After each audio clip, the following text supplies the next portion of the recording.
Саңлақ сахабалар Алау Әділбаев аудиокітап. Сахабалар жайлы жалпы мәлімет. Сахаба мәні мен мағынасы. Сахаба арабшадағы сахаба түбірінен туындаған көпше түрдегі есім сөз, жекеше түрі сахаби. Сахаба етістігі серік, жолдас, дос болу және сұхбаттасу деген мағынаны білдіреді. Мейлі аз, мейлі көп болсын, сұхбаттасқан адамға осы есім беріледі. Терминдік мағынасына келсек, Алла елшісін саллаллаху алейхи уассалам көрген, аз уақыт болса да оның сұхбатын тыңдап иман келтірген және дүниеден иманды болып өткен кісі сахабаға жатады.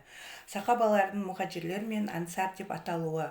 Мұхаджирлер пайғамбарымызға пайғамбарлық келгеннен кейін ең алғаш иман келтіріп, бүкіл қиындықтарға қарамастан Алла Расулының қауіпке толы жолында еш нәрседен тайынбаған жанкештілер. Ақиқат дінінің дәстүр талаптары бойынша өмір сүре білу үшін Меккенің алынуынан бұрын Меккеден Мәдинаға туған жер, бала-шаға, шаруа кәсіптерін Алла үшін тастап көшкен әзиз жандар. Олар исламның кең таралуы жолында үлкен қызмет атқарып өшпес із қалдырған, Алланың разылығына және пайғамбарымыздың сүйіспеншілігіне ие болған ардақтылар. Мекке азат етілгеннен кейін хиджрет ету біржолата тыйылса да, алғашқы мұхаджирлердің даңқы мен мәртебесі мәңгі сақталып қалды. Мұхаджирлік дәреже ең жоғарғы дәрежелердің бірі болды. Құранда мұхаджирлер жайында былай делінеді: Раббылары олардың дұға мінәжаттарына былай жауап берді: шүбәсіз мен, мейлі ер, мейлі әйел болсын, араларыңнан үнемі осылай игілікті істер атқаратындардың еңбегін зая етпеймін. Өйткені сендер бір бүтінсіңдер. Менің жолымда хиджрет еткен, әрі атамекенінен қуылған, менің жолымда сан түрлі зәбір-зомбылыққа төзе білген, һәм керек кезде дұшпанға қарсы қасық қаны қалғанша соғысқан және өлтірілген әрбір жанның кінә-қателіктерін жасырамын. Һәм шүбәсіз оларды түбінен өзендер ағып жататын жәннат бақшаларына кіргіземін. Бұл Алла тарапынан берілетін ерекше сый-сияпат. Әлбетте, ең керемет сый-сияпат Алланың дәргейінде. Әли Имран 195 аят. Ансардың сөздік мағынасы жәрдем ету, терминдік мағынасы ислам дінінің дәстүрлеріне сай өмір сүріп, оны таратуға Меккеде Мәдинаға көшкен пайғамбарымыз бен мұхаджирлерді ыстық ықыласпен құшақ жайып, құрақ ұшып қарсы алған, оларды өздерінің күйбең тіршіліктерінен де жоғары қойып, барын солармен бөлісіп, қолынан келген жәрдемдерін аямай, мұхаджирлермен бауыр болып, бауырлары үшін қилы-қилы қиындықтарға төзуге ризашылығын білдірген сахабалар. Ансарлар өмірлерінің соңына дейін ислам жолында қызмет етті. Солардың көмегінің арқасында мұхаджирлер мұқтаждықтың не екенін білмеді. Осындай иық селбесіп, бір-біріне жәрдемдесудің дәнекерлігімен Мәдинада ислам мемлекеті құрылып, аз уақыттың ішінде рухани һәм материалдық жағынан басқа мемлекеттерді басып озды. Ансардың жасаған жақсылықтары Құранда ерекше аталып, олар жайлы міне нағыз құтылушылар осылар делінген. Алла елшісі саллаллаху алейхи уассалам ансардың дәрежесін былай бағалаған: хиджрет болмағанда мен ансардың қатарынан табылар едім. Барлық адамдар бір жолға, ал ансар басқа жолға түссе, мен ансардың жолымен жүрер едім. Я Алла, ансарды, балалары мен ұрпақтарын да қорғай көр. Мұхаджирлердің жаппай қоныс аударып, оларға ансардың жәрдем етіп қолдауының нәтижесінде Алла Расулы да Мәдинаға көшті. Осылайша Мәдина ислам дінінің орталығына айналды. Ислам шуағын тарату орталығы болған бұл қала Мәдина Мұнауара, нұрлы қала деп аталды. Суффа сахабалары. Пайғамбарымыз Мәдинада салдырған мешіттің бір бұрышына құрма ағаштарынан көлеңкелік баспана жасатты. Көлеңкелікке арабшада суффа делініп, ол жерде тұрғандар асхабы суффа аталды. Суффа сахабалары туған-туыс жақындары мен дүние мүліктері жоқ кедей сахабалар болатын. Оларды өз өмірлерін Құран үйреніп, пайғамбарымыздан тәлім алу жолында арнады. Олардың қажеттіліктерін пайғамбарымыздың өзі және дәулетті сахабалар қамтамасыз етті.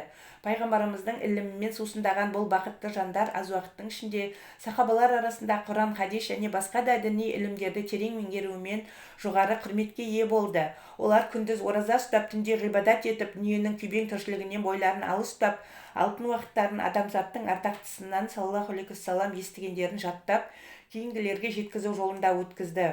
Пайғамбарымыздың білім бұлағынан сусындаған бұл сахабалар жан-жаққа мұғалім етіп жіберілді. Олар исламның шынайы рухын басқа руларға, мемлекеттерге көркем түрде уағыздау арқылы жеткізді. Өмірлерін ақиқатты паш етуге арнаған ақиқ сахабалар тек уағыздаумен ғана шектеліп қалған жоқ. Керекті кезінде қаруларын асынып, қасиетті соғыстарға да қатысты. Олардың арасынан ең көп хадис риуаят еткен Абу Хурайра, сонымен қатар Бәра ибн Малик, Абдулла ибн Убайс сынды тақуа сахабалар шықты. Құран кәрімнің және хадис шәріптердің жатталып мағыналарының кейінгілерге дұрыс жетуінде бүкіл қиындықтарға төзе білген білімге құштар жанқияр суфа асхаба табандылықтарының орны ерекше. Сахабалардың дәрежелері. Аз уақыт болсын пайғамбарымызды көріп иман еткен адам сахаба деп аталған. Дегенмен ислам дінінің кең тарап қанат жаюы жолында танытқан ерен ерліктері мен жанқиярлығы жағынан дәрежелері әртүрлі сахабалар бар. Дін жолындағы бүкіл соғыстарға немесе кейбіреулеріне қатысуы, алла расулымен бірге мүшриктерден жапа шегіп, олардан азап көруі, мал-мүлік бала-шағалары мен үй-жайын тастап басқа мемлекеттерге көшуге мәжбүр болуы, сон сияқты дін жолында шейіт болуы тұрғысынан алғанда, олардың арасында сахабалар дәрежелерінің әртүрлі болуы табиғилық. Сахабалардың арасындағы бұл дәреже айырмашылығын хадис ғалымы Хаким ан-Нисабури былайша көрсетеді. Бірінші хулафа ур-рашидин, әділетті төрт халифа Әбу Бәкір, Омар, Осман, Али және солармен бірге алғаш иман келтіргендер. Бұлардың ішінде көздерінің тірісінде жәннатпен сүйіншіленген 10 сахаба, әл-әшарат ұл-мубашарату және олардан кейінгі 6 кісі. Екінші Дәрул Арқам асхабы, бұлар Умар ибн Хаттабтан бұрын иман келтіріп, мұсылман болғандықтарын жасырын ұстап, Арқам ибн Абул Арқамның үйінде жиналғандар. Үшінші мұсылман болғандықтары үшін Меккеде зорлық көріп, лажсыз Эфиопияға хиджрет көш жасағандар. Төртінші, бірінші Ақаба сертіне қатысып пайғамбарымызды саллаллаху алейхи уассалам көрген, иман келтірген және серт беріп қол алысқан ансардың алғашқылары.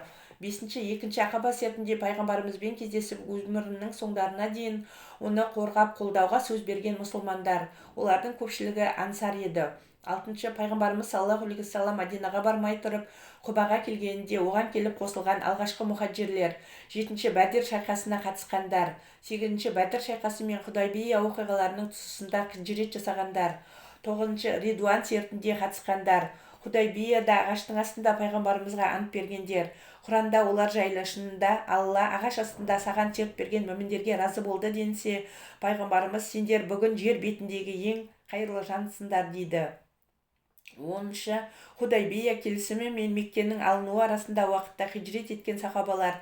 Бұлардың арасында Халид ибн Уалид, Амр ибн Ас және Абу Хурайра сияқты белгілі сахабалар бар. 11-ші, Мекке алынған кезде және одан кейін мұсылман болғандар. 12-ші, пайғамбарымызды Меккенің алынуы кезінде және қоштасу қажылығында көрген жас балалар. Кейбір жау жағадан алған сын сағаттардағы тозаңның түйіршігіндей жауапты іс жайшылықтағы таудай істермен салыстырғанда маңызды әрі құнды.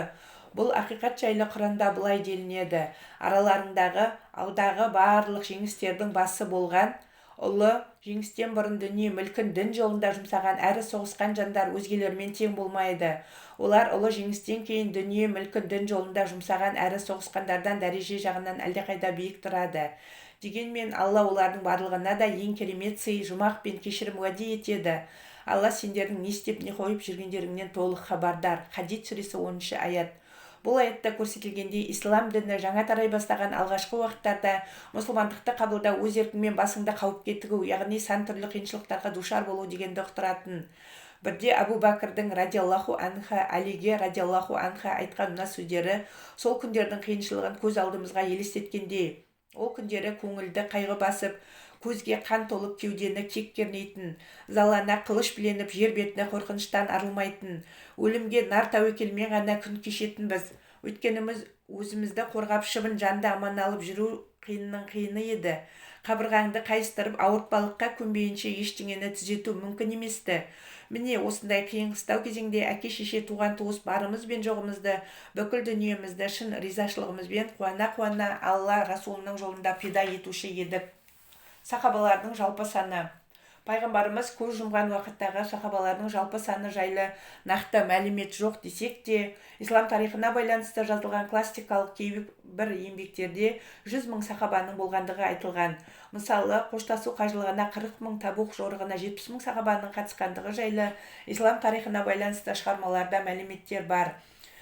Имам Шафиғи пайғамбарымызды көріп, одан хадис риуаят еткен сахаба санының 60 000 болғандығын айтады. Меккені алғанға дейін қайтыс болған сахабалардан өзге, Меккенің алынуы кезінде сахабалар алыс жақтарға тарап кеткендіктен, олардың есімі кейінгі ұрпаққа жетпеген. Сахаба есімдерін шығармасында ең көп көрсеткен ғалым Ибн Хаджар. Ол Исаба атты еңбегінде 11783 сахабаның атын атайды. Сахабалар жайында жазылған негізгі шығармалар: бірінші Ибн Сағд Табақатул Кубра, екінші Абу Нуғайм әл-Исфахани Хилятул Аулия, үшінші Абу Омар ибн Абдул Бар әл-Истиғаф фи Мағрифатил Асхаб, төртінші Иззуддин ибн әл-Асир Устул Ғаба фи Мағрифатил Асхаб, бесінші Ибн Хаджар әл-Асқалани әл-Исаба фи Тамизи Сахаба. Құран кәрімдегі сахабалар жайлы аяттар. Сахабалардың ерліктері, табандылықтары мен шынайылықтарын мадақтап, дәрежелерінің қаншалықты жоғары екендігін кейінгі ұрпаққа білдіру үшін Алла Тағала Құран кәрімнің көптеген аяттарында сахабалар туралы баяндаған. Олар ең қайырлы үмбет. Бұл жайлы Әли Имран сүресінің 110-шы аятында: "Уа Мұхаммедтің үмбеті, сендер Раббыларыңның қалауымен күллі адамзаттың игілігі үшін жарыққа шығарылған, жаралған ең қайырлы үмбетсіңдер. Үнемі жақсылыққа шақырып, жамандықтан тиясыңдар. Аллаға кәмін сенесіңдер" делінген. Сахабалар жайлы Таурат пен Үнжілде де оларды сипаттап мадақтаған аяттар бар. Ол жайлы Құранда: "Мұхаммед Алланың елшісі, онымен бірге болған мүміндер күпірлікте табандаған қаскүнем кәпірлерге тым қатал, ал өзара сондай мейірбан. Олардың әркез рукух жасап сәждеге жығылған, Алланың шексіз рақымы мен разылығын тілегенін көресің. Олардың белгісі жүздеріндегі сәжде ізі мен иман нұры." Бұл олардың Таураттағы сипаты. Ал Інжілдегі сипаты: бүршік атып оны әлдендіріп, сағағын айыра әбден толықсып, тіп-тік сабағымен бой көтерген егін сияқты. Ол егіннің бұлай өніп өсуі, сағағын айырып бой көтеруі диқандарды таңғалдырса, кәпірлер оны көргенде ашу-ызадан жарыла жаздайды. Алла олардың шынайы түрде иман келтіріп, игілікті істер істегендеріне кешірім һәм үлкен сый уәде етті. Фатық 29 делінеді. Иман келтіріп, Алла үшін қоныс аударған һәм дүние мүліктерін де, жандарын да аямай, Алла жолында елдің тыныштығы үшін бүлікшіл бұзақыларға қарсы соғысқандар, яғни мұхаджирлер мен оларға пана болып қолынан келген жәрдемін аямағандар, яғни ансарлар, міне солар нағыз мүміндер. Олар үшін көптеген жақсылықтың басы болатын кешірім мен әсте түгесілмейтін қайырлы ризық бар. Әнфал 74-ші аят.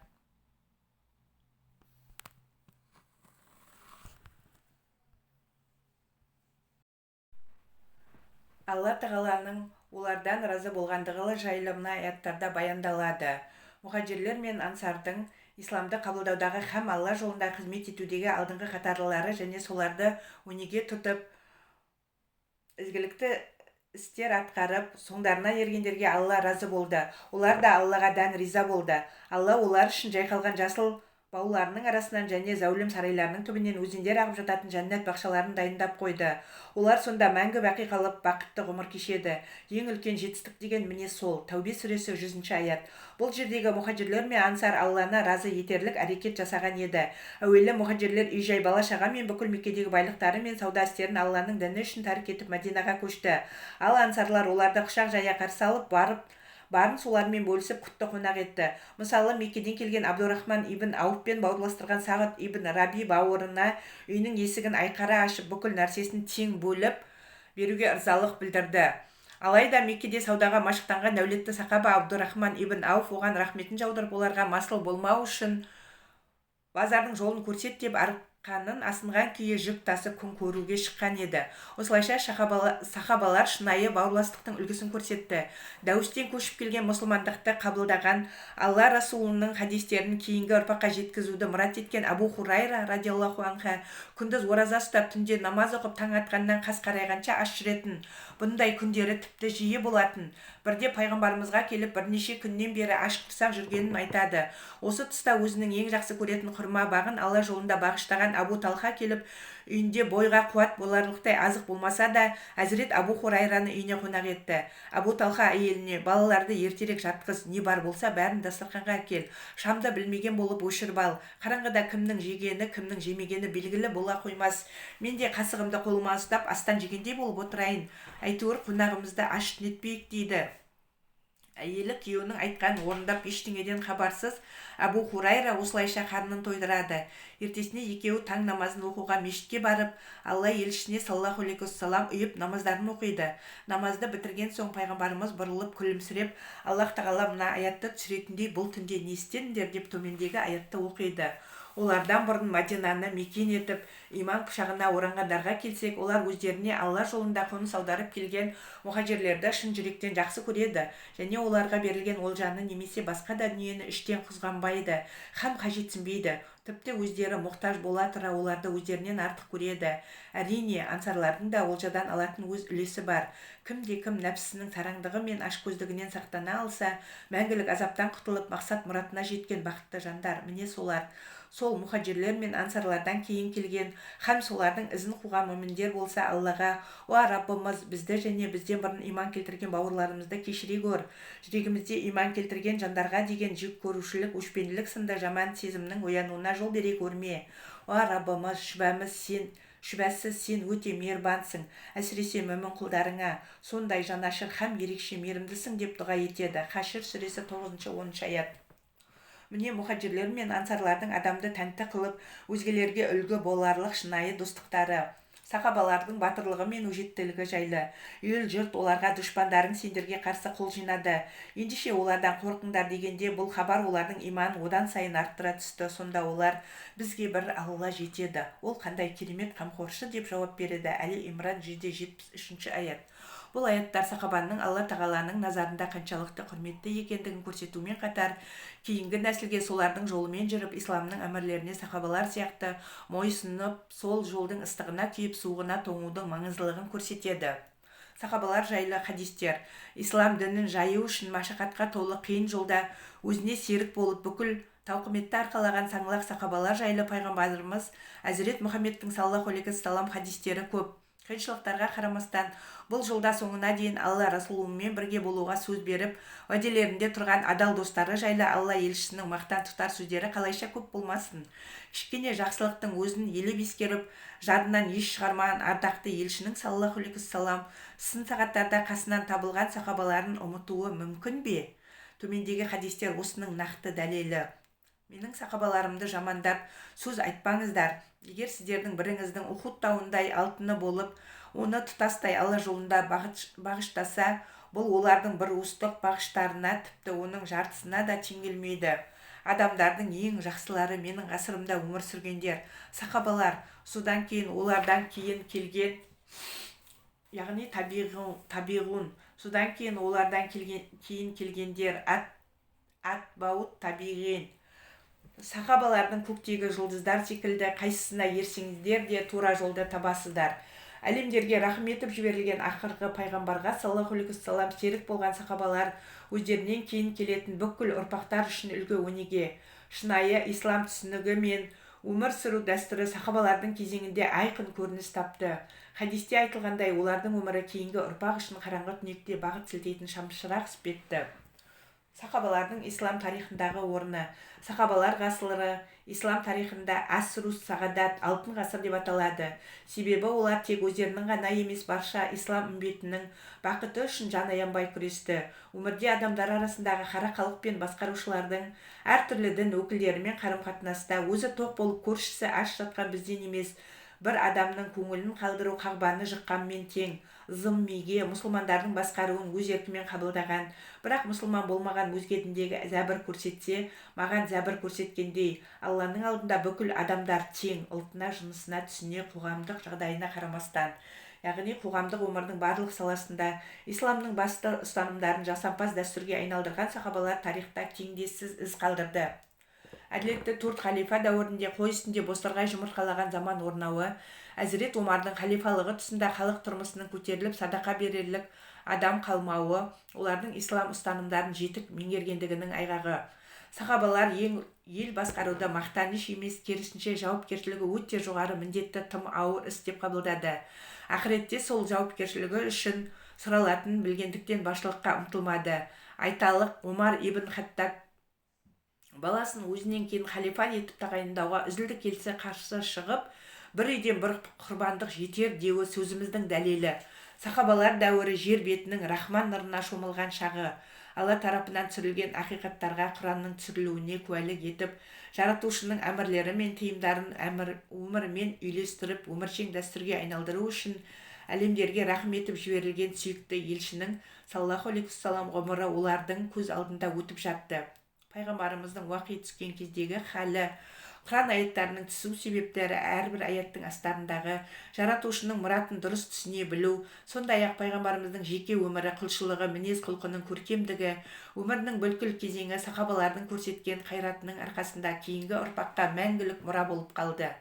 Олар пайғамбарымыздан естіген, көргендерінің бәрін үмбетіне жеткізу үшін көп еңбек сіңірді. Сахабалардың арасында аяқтыға жол, ауыздыға сөз бермес шешен ділмәр кісілер де бар болатын. Осыған қарамастан олар асыл сөздің зергері, саллаллаху алейхи уассалам сөйлегенде зейін қойып тыңдап айтқанына мойынсұнғандықтары соншалық, олардың құзырында басымызға құс қонғандықтай аса сақтық танытып, әрбір сөзіне мұқият ден қоятынбыз дейді олар.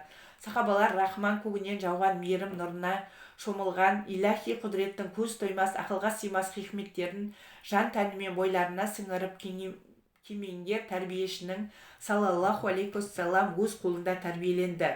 Оған қоса намазға шақыру үшін бір күні ұлы жаратушының жаршысы болған азанның илхам болуы, тағы бір күні ішкілік пен құмардың харам етілуі, басқа бір күні Алланың әмір тиымдарының хикметтерінің түсіндірілуі мен үйретілуі олардың рухына қанат бітіріп үнемі биіктерге шақыратын. Сахабалар өмірдегі түрлі жағдайларға байланысты түсірілген Құран аяттарына қашанда куә болғандықтан бұлқына бұғау үзіп буырқанған ғұмыр кешті. Сахабалардың көз алдында Алладан тікелей әмірлер алып, оларды бойына сіңіріп, адамзатқа сол ақиқатты паш еткен Алла елшісі саллаллаху алейхи уассалам тұрды. Сахабалардың санасы мен жүрегіне иман нұрын себелеп, хақ жолын көрсетуші Мұхаммед Мұстафаның саллаллаху алейхи уассалам көз алдында болуы олардың бойындағы құлшынысты, динамизмді үнемі жоғары деңгейде ұстады. Сахабаларға тән бұл өмірдегі ең ұлы арман Алланың разылығына ие болу. Олар өз өмірін Алланың ризалығына қалай қол жеткіземіз деген асыл да асқақ мұраттың төңірегінде өрбітті. Бүкіл іс-әрекеттері, сұхбаттары, ниеттерінің бәрі осы мақсаттың төңірегінде тоғысты. Тіпті бір-біріне жолыққан кезде кел отырып біраз иманымызды арттырайық дейтін. Адамның екі дүниеде де бақытты болуына, мұрындық болуы арқылы Алланың ризашылығына кенелуге болатындығын пайғамбардан саллаллаху алейхи уассалам үйренген. Олар бүкіл өмірін жақсылық жолындағы қызу жарыспен өткізді. Сахаба үшін бұл дүниедегі бақыт ақыретті бақытқа жетудің баспалдағы ғана. Олар бұл дүниенің бүкіл қызықшылығы мен өткінші ләззаттарына еш алданбады. Исламның кез келген мәселесін дүниенің ең үлкен пайдасына айырбастамай, түрлі қауіп кетер мен қиыншылықтарға қарамастан иман мен тура жолдан еш ауытқымаған сахабаның мәртебесі әрине аса жоғары. Бұл жайлы жәннатпен сүйіншіленген 10 сахабаның бірі Саид ибн Зайд былай дейді: бір адамның Расулалланың ғұмыр кешкен кезеңінде өмір сүріп, жихадқа қатысуы сіздердің араларыңыздағы біреудің Нұхтың алейхиссалам өміріндей ғұмыр кешіп, сол уақыт ішінде жасаған ізгі істерінің бәрінен жақсы. Өмір сүрудің күллі шарттары сіздің жолыңызды кесетін өткел бермес от дария болып тұрған кезінде ислам ақиқатына мойынсұнып, қатерге бас тігу, шынайылық пен төзімділікті қажет етеді. Әлі ислам дінінің келешегінің қандай боларына толық көз жеткізбестен, бұл қатерлі жолға бас тігу адам ақылымен жасалынатын іс емес еді. Бірақ сахабалар алдарында әмин, өте сенімді деп білген пайғамбарды саллаллаху алейхи уассалам көргендіктен, олар бұла тартпастан бұл жолдың тауқыметін арқалауға шынайы көңілдерімен көнді. Міне сахабалар зор қиыншылықтарға қарамастан бүкіл тосқауыл мен бөгеттерді бұзып жарып шығуға ынта-шынтасымен кірісіп, өршелене тырысып алға ілгеріледі. Алла тағаланың өз дінін орта жолда қалдырмайтынына бар көңілімен сенген бұл жамағат табысқа жетті. Сахабаның табысқа жетуінің бір сыры турашылдық пен шынайылықта. Неге десеңіз, сахаба мұсылмандықты қабылдай салысымен дереу жамандықтан жақсылыққа ұмтылды, қараңғылықтан жарыққа талпынды. Қоғамның барша індетінен бойды аулақ салды. Исламның жүректегі төңкерісінен кейін алдамшы дүниеден мейлінше қашықтап, алдау арбау секілді түрлі жамандықтардың қараңғылығына қайта оралмады. Бұл тұста бір қынжылтатыны ақиқат пен жалғанға қатар жүгінген қазіргі шақта көпшіліктің мұны жете түсіне бермейтіндігі. Жанқияр рухта асыл ерлер, саңлақ сахабалар пайғамбарымыздың адамзатқа ұсынған дәстүрін жүзеге асырудың әбден мүмкін екендігін дәлелдеп,